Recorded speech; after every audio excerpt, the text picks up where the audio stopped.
দেখো বিষয়টা কি, যে তোমরা এখন আবার বলতে পারো যে ভাই এই যে ম্যাথমেটিক্যাল টার্ম থেকে আবার এগুলো কেন করাচ্ছেন। আচ্ছা, করাচ্ছি কারণ তোমরা এই যে এগুলো এগুলো কিন্তু আমাদের ক নাম্বারে আসতে পারবে, বা খ নাম্বারেও কিন্তু দিয়ে দিতে পারে অনেক ক্ষেত্রে, মানে একটু এরকম না, অন সিস্টেমে দিয়ে দিতে পারে, ঠিক আছে, সেজন্য আমি এখানে করাচ্ছি। তো দেখো এখানে কি বলছে, যে একটি ফিশন বিক্রিয়ায় নির্গত শক্তি, ফিশন বিক্রিয়া কাকে বলে সেগুলো কিন্তু তোমরা জানো, যে ফিশন এবং ফিউশন এগুলো কাকে বলে, ঠিক আছে।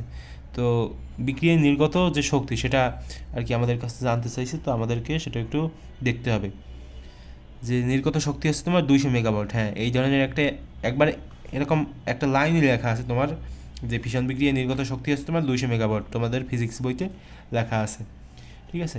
তো দেখো এরপরে লেখা আছে 1.6 × 10⁻19 ইলেকট্রন ভোল্ট। না, এটা সঠিক না, কারণ কি, এটা হচ্ছে তোমার ইলেকট্রনের যে ভোল্ট, অর্থাৎ ইলেকট্রনের যে চার্জ, সেটা হচ্ছে তোমার 1.6 × 10⁻−19।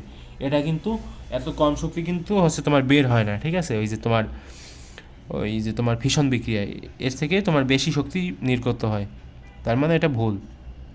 কিন্তু এই যে 3.2 × 10⁻−11 জুল না, এটা কিন্তু সঠিক, অর্থাৎ 1 এবং 3 সঠিক। তো আমরা বলতে পারি যে তোমার এই যে ফিশন যে বিক্রিয়াটা, সেটা হচ্ছে তোমার নির্গত হয় কি 200 মেগাভোল্ট এবং 3.2 × 10⁻−11 জুল, ঠিক আছে। তো তোমরা ক নাম্বার দাগাতে পারো, ক নাম্বার হচ্ছে একবারে সঠিক।